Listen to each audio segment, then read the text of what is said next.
Hello, everybody. Welcome back to Terrace Talk. Another Norwich City Premier League game this weekend. They travel to Spurs in what is quite a daunting task, I would imagine, for Norwich City. A difficult couple of games coming up. Manchester United, of course, next week. But we will focus on Tottenham today. I'm delighted to be previewing the game alongside Norwich City fan Callum Howard and Sky Sports News reporter and Spurs fan Michael Bridge.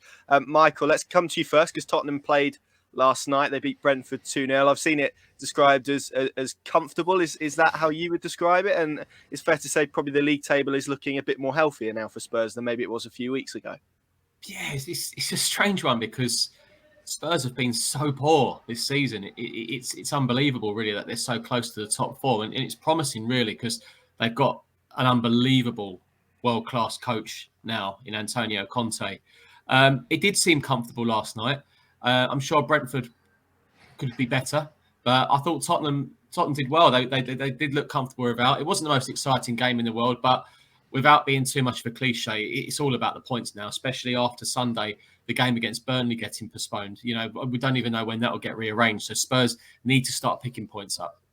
And I was going to say as well, this came at a time where there's been quite a lot of criticism of Spurs in the last week because of that Europa League defeat.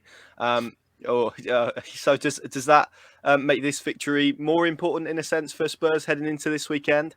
Weren't even the Europa League; it was the Europa Conference League. Of course, yes. My bad. No. Believe me, we don't like using the word conference. I think Conte would have learned a hell of a lot that night, and whether he says it or he doesn't, he would just literally be telling Fabio Paratici and Daniel Levy, this guy, that guy, he's not going to play for me next season. I think so. Ultimately, he could have probably done more good. He's still working things out, who he trusts, who he doesn't trust. So it was an embarrassing night, but ultimately the key for Tottenham is probably to try and finish in the top four. The problem about this European competition, and like the Europa League, it's a bit different now. If you finish top of that group, you go straight forward to the round of 16, which is a new thing. If you finish second, you've got a round of 32. And I've been completely against Europa League in years gone by, about a round of 32. Just way too many games. So even if Spurs end up finishing second, they've got this round of 32. So it's not... I don't know whether it does Spurs any favours going through with such a busy January and February coming up. Of course, Conte will want to win the game next week, but it does mean 2 extra games now. But it's been a pretty miserable European campaign, it has to be said.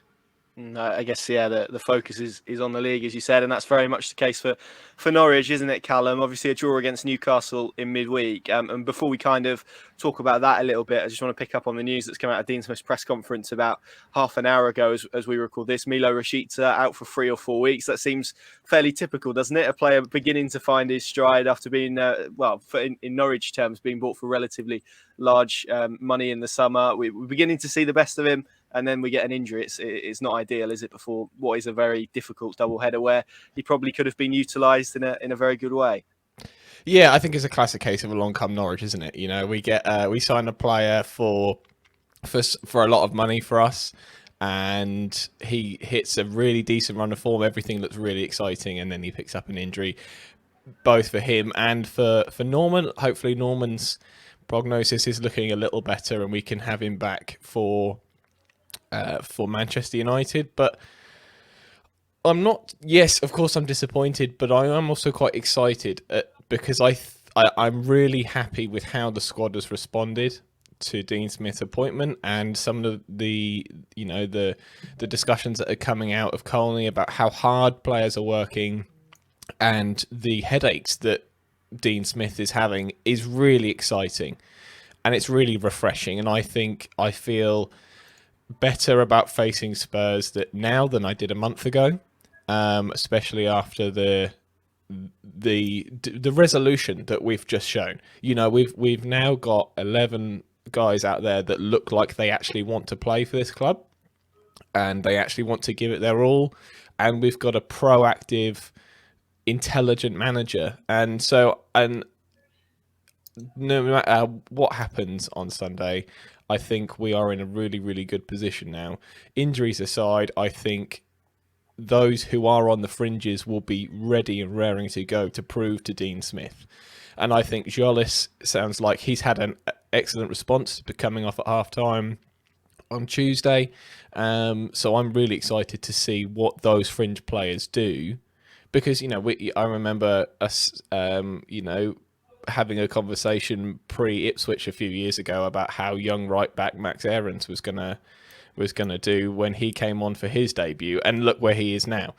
And this could be the moment that Jolis comes good, or Porheta gets his opportunity after a really, really difficult 12 months. So I'm actually really excited. Yeah, one door closes, another one opens, as the old saying goes. Opportunity knocks for someone. Of course, Todd Cantwell looks like he's going to come back in for this weekend as well, which is a positive. How did you kind of assess the midweek draw against Newcastle? Because I think it's fair to say there's been a split amongst Norwich fans, certainly from what I've seen on social media, between those that maybe felt that it's a point on the road. Would Norwich have got that a month ago? Again, maybe debatable. But also those who were like, well, they've played against 10 men for 80 minutes or so, and they failed to beat a side that's winless in the Premier League. Where are you kind of between those two? Are you in the middle somewhere? There's quite a bit to nuance about that result. I think it would be farcical to think that 10 men is a guaranteed win in the Premier League. I think we saw what happens yesterday when a team goes down to 10 men and throws all 10 men behind the ball. And then when you have a team that is lacking in confidence, especially attacking, and are rebuilding after a very difficult period, when they suddenly face 10 men behind the ball. I mean, I think if you think back to last season, how many times did we go to a sort of a bottom half team who threw 10, 11 men behind the ball? And even then we found it difficult to break down. And that was in the Championship. And you've got arguably, well, the richest club in the world's, experienced midfield and defence. So I was still sort of content with that result. Definitely still 2 points dropped, but I don't think it was like a one-off poor performance. I just think it was indicative of the confidence that we are lacking in attack, but also a statement of the journey that we're on at the minute. As Dean Smith said this morning, we are protecting Krul. We are reducing the amount of clear-cut chances we're giving away, which when you look at, say, the Manchester City or the Liverpool game, how it was just chance after chance after chance, and they weren't just like, shots from distance. These were good goal-scoring chances. And now it's the next step. And I think, we wouldn't be having this conversation if, Newcastle didn't go down to 10 men and we ground out a 1-1 11v11. You'd say, what a fantastic point. But because of the illusion of the 10 men, I think, maybe Norwich Twitter got a little bit carried away with themselves. But I'm still very sort of cautiously optimistic, but still looking to see some confidence and some creativity, some ideas. It all looks a bit flat. It all looks a bit stagnant. And you'll have, say, Max Aarons has got the ball looking for a crossing opportunity, and you've just got 4 attackers standing in a straight line, sort of just not moving. So I think that's the next progression. Yeah, it's been interesting to kind of see the change in creativity. It's natural when a team comes up. Someone, of course, who was so pivotal in Norwich's Championship success last season, Michael, is Ollie Skipp, and Norwich fans have kind of been very keen to watch his progress this season. Just give us a little bit of insight into how he's got on, because I don't think Norwich fans are particularly surprised to have kind of seen him end up in the first team, but maybe not has been quite a smooth transition as maybe many expected. It's been a bit up and down for him. Is that kind of a fair reflection of how it's been? Well, he was man of the match last night. He played very well. And if you're impressing Antonio Conte, you're not doing too bad. He's completely dislodged Harry Winks. He's probably one of the first names in the team sheet in the midfield. Works very hard. Did a fantastic through ball to Harry Kane last night, and Kane missed. And 9 times out of 10, Harry scores that. He's doing everything that Conte wants at the moment. And Conte was, at the end of the match, was really interested on Skipp. He said, it's up to him. I could make him really, really good. It's just down to him. I mean, imagine Oliver Skipp hearing that.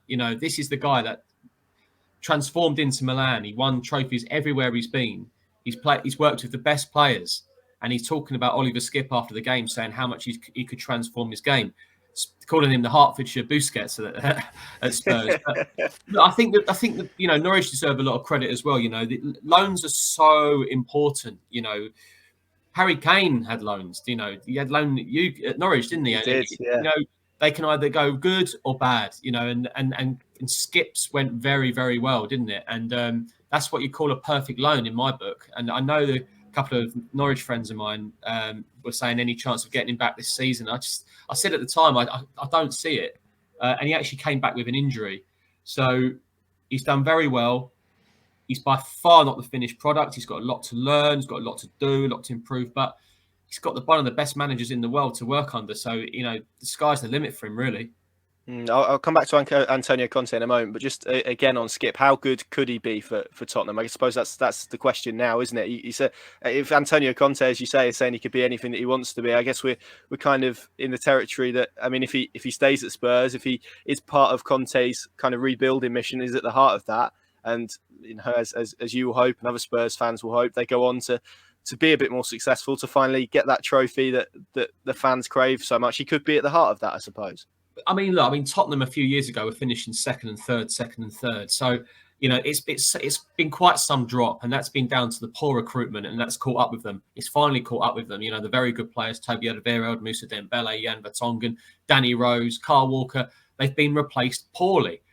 Oliver Skipp has come through Tottenham's academy, so it's a win for the academy, and everyone loves an academy player coming through. But at the moment, he's alongside Pierre-Emile Højbjerg, who for me gives 110% all the time. That's never a debate. But do Tottenham need a lot more quality in that middle? Yes. Will Tottenham spend? Yes. But will Oliver Skipp still be part of that squad next season if Antonio Conte is still there? At the moment, it looks like 100% yes. But it's down to him to carry on with that improvement. But all Antonio Conte demands is hard work. And that's what Skipp does, as all you Norwich fans know yourselves. I'll ask you a few more, Michael, because I know you've got to leave us very soon to go to Antonio Conte's press conference. But just on him, what has kind of been his early weeks at the club like? Because it's obviously a glamorous appointment, isn't it? It's won trophies wherever he's been, but Tottenham have had someone like that before, I suppose, in maybe a different element of his career in Jose Mourinho. So what's kind of it been like compared to maybe the early weeks of Mourinho? Have there been some similarities between the two? Has it been radically different? Yeah, I made no secret in the summer that he was the one manager I wanted to bring in. And when there were talks, it was very exciting. And all of a sudden, those talks broke down. Fans were angry. They blamed the chairman, and they talked about budgets and, not giving Conte what he wants. And then all of a sudden, I don't even think everyone says Nuno Espirito Santo was 8th or 9th choice. In my recollection, he wasn't even a choice at the time. It was a very surprising appointment. And I liked talking to Nuno. He's a very nice man, but absolutely not the right fit. When you go out on a date and the minute you sit down, this isn't for me. But you try your best to give it a couple of hours and then split the bill. Like that, it just wasn't a right fit. It didn't work, and we wish Nuno well as he moves on, and I'm sure he'll do well elsewhere. But it was the wrong fit, especially after Jose Mourinho. This guy, Antonio Conte, is just exactly what the club needs. He's an absolute breath of fresh air. He's non-stop on the touchline. You've got Arsenal fans saying, he's over the top. You beat a Leeds reserve side. What do you want in a manager? Do you want a manager just to stand like that for 90 minutes? Or do you want a manager to go like that and do like that to the fans? I know what I prefer. So he's the likes of Eric Dyer, Ben Davis, Tottenham's best players last few games. They're the players that Spurs fans wanted out at the start of the season. So it's not the best squad Spurs have had for a long time, but he's making the best of what he's got. At the moment, that means the football's not pretty. As I say, there's no creativity in that midfield. Harry Kane's still not back to his best. So you're not going to play the best Spurs side in the world Sunday. But what you are going to play now is a much more solid Tottenham team under Conte, who's a lot better at the back, haven't conceded much. So it's a tough game for Norwich this Sunday because of Conte. I rate him that highly. And if it doesn't happen for Spurs under Conte, I think Spurs fans might as well just pack up and go home, because Spurs have tried every manager. They've tried the Harry Redknapp. Poch went well. They went for Mourinho, the serial trophy winner. That didn't work out in the end. This guy, I think this guy is who Daniel Levy thought of with Mourinho. But Mourinho, I think it's fair to say, a lot of people think now that his time had passed, yet Levy probably wanted to, that's the Conte now from Mourinho 2004. That's how I see Conte. The players are running more than any other team in the league. Before Conte came, Spurs ran the least.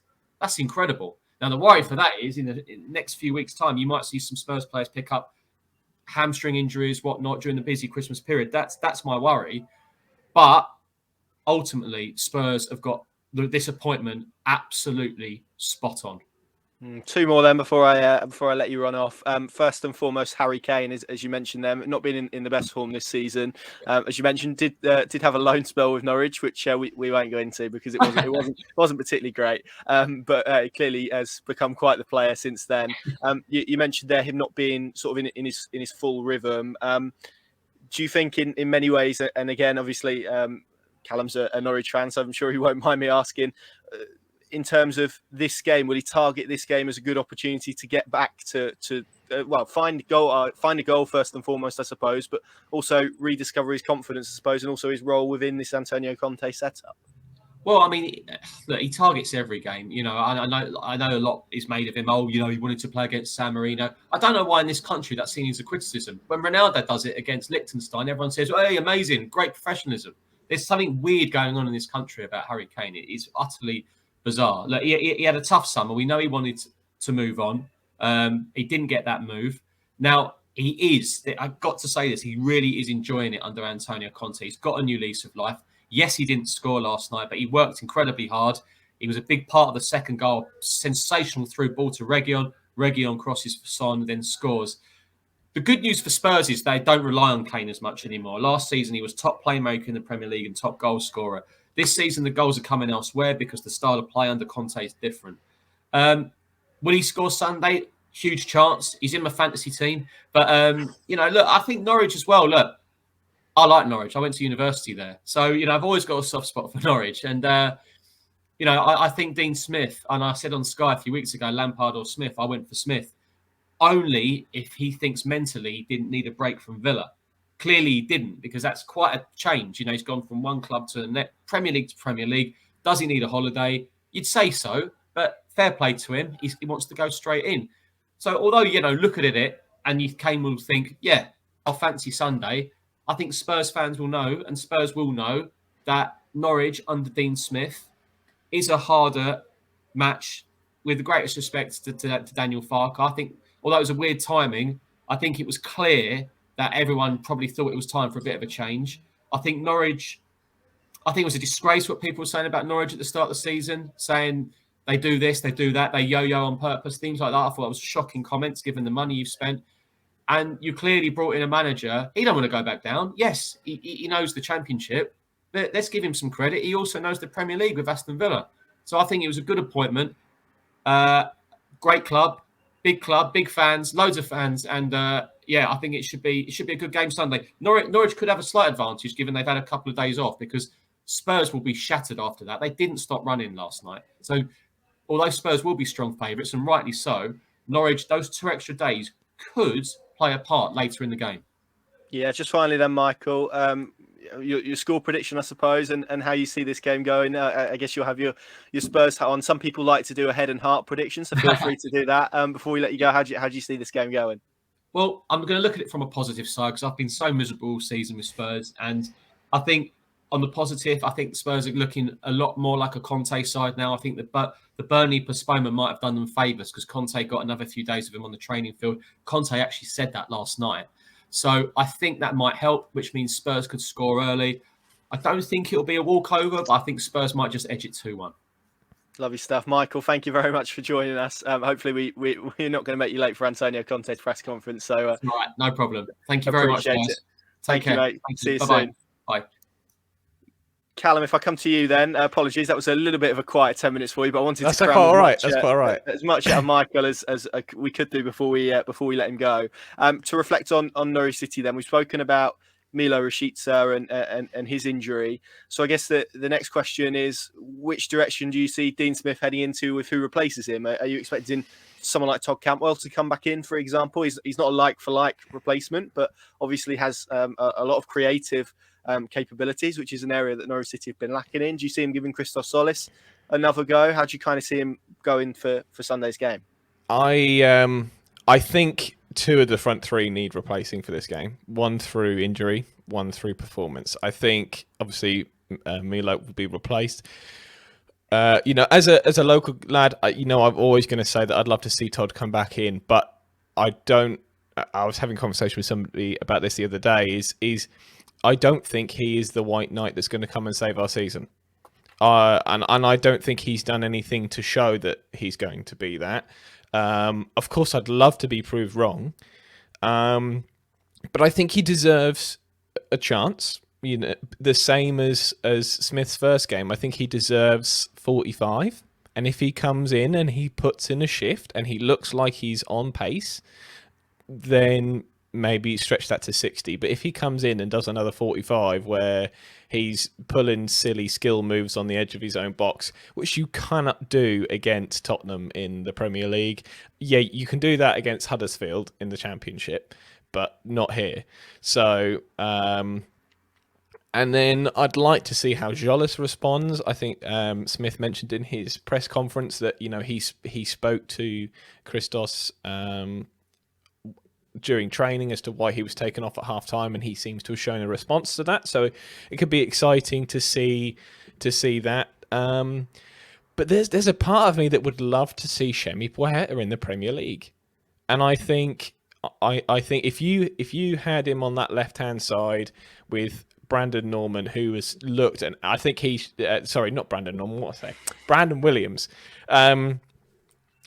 Brandon Williams has looked fantastic since Dean Smith came in. I think it was the right choice to bring Giannoulis in, not because Williams had done anything detrimental, but because, when you've got those 10 men, you need that sort of more attacking mind of Giannoulis, and it came off. He got the assist for the goal. But I think if you had a left-hand side pairing of an absolute wall of Williams, and then Puerta, who could pick the ball up and just disappear with it, I think could be. Dean Smith talks about those transitions, and I think if you have the pace of, Williams isn't exactly slow, is he? So if you had, Williams and Shemi on one side, and then you had maybe Aarons with Dowell on the other side, I think could be a nice sort of more experienced, a little bit more grounded, creative outlet on the other side. But I think Sargent's had his go. And 10 out of 10 for effort, but in the Premier League, people have said, oh, he's like Bobby Firmino, he does all the hard work and doesn't score the goals. But if the ball falls to Bobby Firmino in an open goal, he's going to put it in the back of the net. I think he either needs a lot of confidence boosting, or it's going to be the one that got away, and maybe we're looking at another RVW. But yeah, that would be my sort of go-to for Saturday. I'm fascinated to see, and look, let's all cross our fingers and hope it happens. But if Josh Sargent can just get a goal somewhere, something that hits his knee, or I don't know, it's a tap in from 2 yards maybe, as opposed to a tap in from outside the penalty area, perhaps, just to see what that does for his confidence and whether we see a different player. That's going to be interesting. Callum, I've kind of been thinking this week about this double header coming up, and I feel like at the moment it's quite natural to be doing a lot of comparing. How would you feel if Daniel Farke was still in charge? Those sort of questions.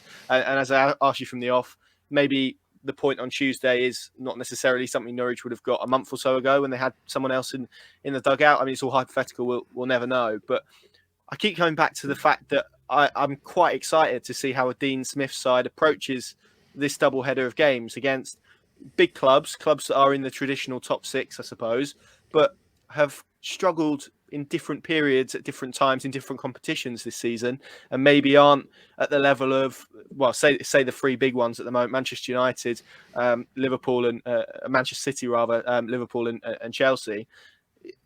Do you share that feeling? Are you quite excited to see how Norwich approach these games, given how Smith has transformed them off the ball? I am, definitely. I was talking to a friend of mine the other day who unfortunately is an Ipswich fan. I was just giving him a little bit of an education on what good football was, and especially after they lost a 2-0 lead to Arsenal's under-21s. But I was saying, I think Daniel Farke would make a great Champions League manager if he had the squad that could... one of them squads where you don't really have to defend because you're going to dominate the ball and you're going to make something happen. You know, attack's the best form of defense. I think we saw that. That's how we dominated the championship for 2 years, was the attack was the best form of defense. So if he went to, like a big sort of powerhouse club, I think he could, if he'd got the real quality behind him. But I think, when it came down to brass tacks and he really needed to grind stuff out, the classy German that smells really nice has kind of been superseded by the sort of bare knuckles Brummy. And I like that. I think we needed a little bit of Birmingham in Norwich, and a little bit of that grit and steel, but also a really, really warming amount of compassion that's been really nice.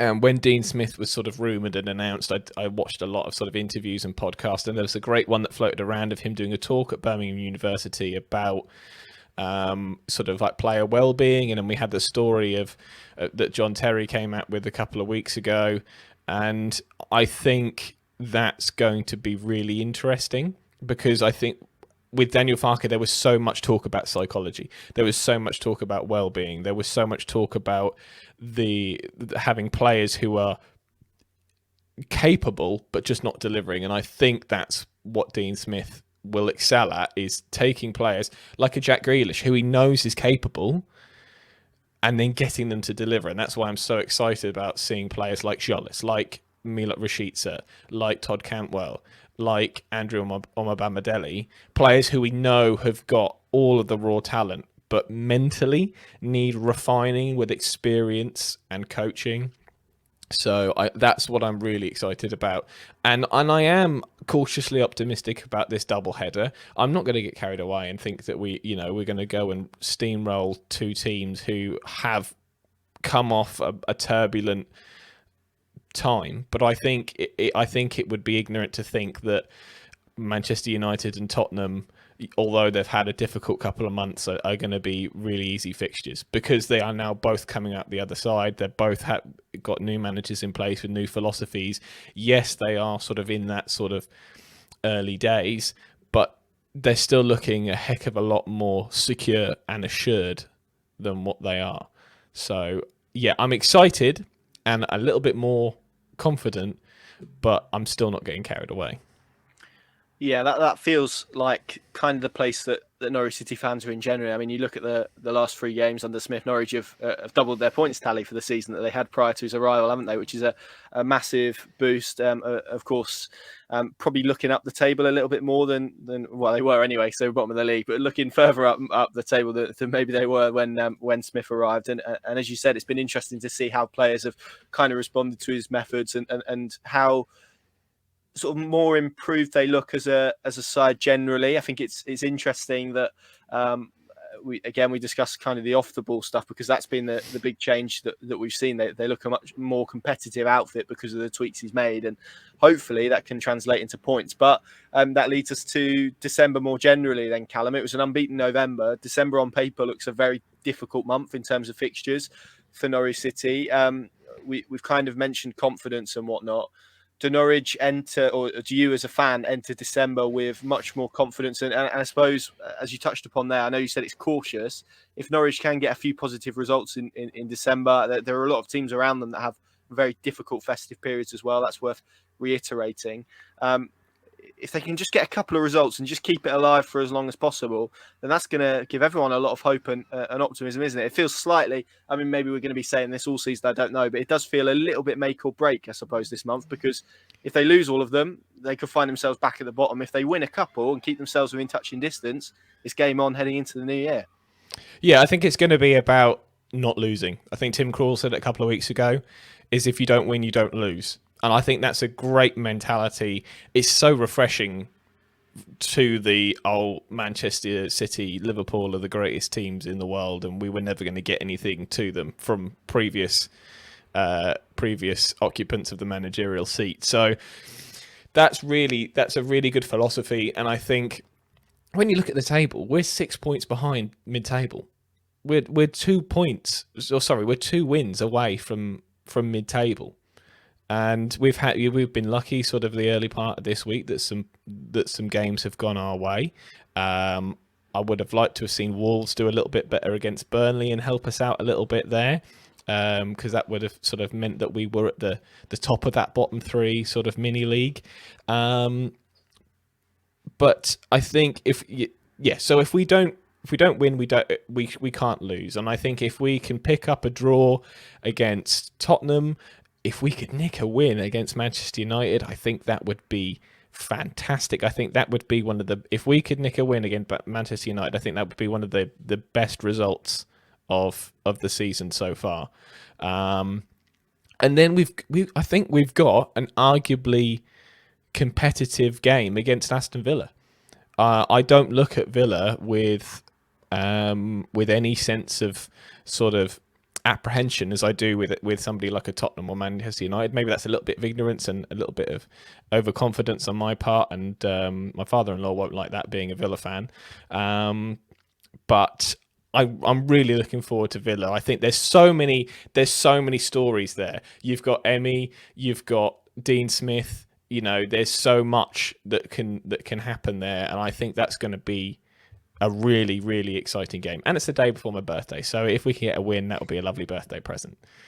Yeah, absolutely. I'd say it's been fascinating, obviously, doing these kind of shows all season and getting to speak with lots of different Norwich City fans, and just watching how the mood has certainly in kind of the end weeks of the Farker era really, really plummeted and was kind of at an all-time low by the time we got into that Brentford game. And ever since, it's just been slowly building. And I get that sense from you, Callum, which is really interesting. Hopefully, we're still building up as we head into next week's show and look ahead to Manchester United. But to end then, finally, on this game on Sunday, I'll ask you the same as what I asked Michael just before he left us.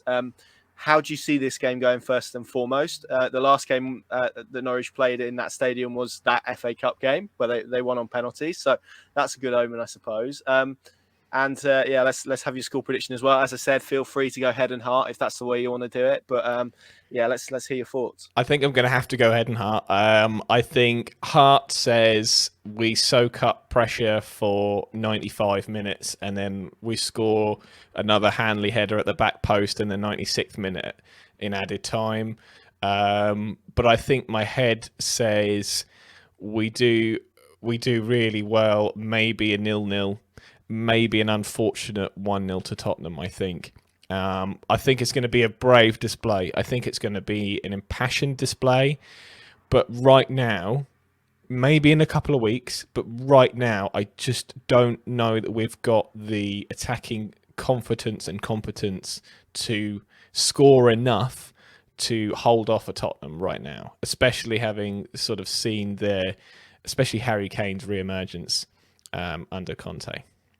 Yeah, it may be in many ways a worse time to play Tottenham, I suppose, because they won on Thursday. Yeah. But as Michael mentioned, perhaps not the most creative side in the world, and we've seen Norwich as well successfully limit teams to relatively little from that perspective. So that's a positive as well. We shall see how it develops. We will be, of course, at the Tottenham Hotspur Stadium on Sunday. PinkUn.com, the place to go. And also, if you yet to do so, download our new PinkUn Plus app, 2-month free trial on that. Going to be loads of exclusive content on there, video content, podcasts, etc. That's kind of your go-to Norwich City app now, I think, as well. Minimal advertising. A lot of people will be pleased to hear, but do check it out. We've had quite a lot of positive reviews so far, which is good to hear. So all your app providers, you should know where to find it. That's just about it then. Thank you very much for joining us for this week's Terrace Talk. We'll be back again next week to look ahead to Manchester United. It's going to be a fascinating game on Sunday. Enjoy your weekend. We'll see you soon.